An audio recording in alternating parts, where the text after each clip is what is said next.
વલસાડ જિલ્લામાં ખરાબ થયેલા રસ્તાઓને લઈને સાંસદ ધવલ પટેલે તાત્કાલિક બેઠક બોલાવી। નેશનલ હાઈવેના દરેક જે પણ અધિકારી છે, ચાહે પ્રોજેક્ટ ડાયરેક્ટર હોય કે એમનો પ્રોજેક્ટ હેડ હોય, દરેકને અહીંયા આમંત્રણ આપ્યું હતું। એના અંતર્ગત આજે NHAIના અધિકારી, NHના અધિકારી સાથે RNB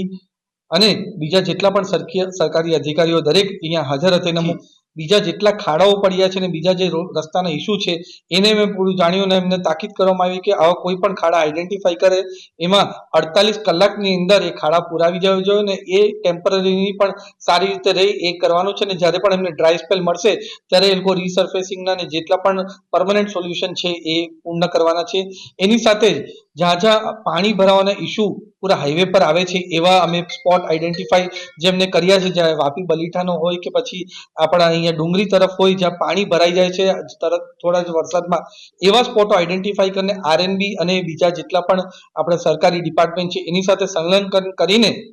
એવા બધા પોઈન્ટ્સ પર પાણીનો નિકાલ તત્કાલ થાય એવું પ્રોવિઝન કરવાની વાતો કરી છે। અમારી તમામ માહિતીથી અપડેટ રહેવા માટે જોડાયેલા રહો S9 ન્યૂઝ સાથે।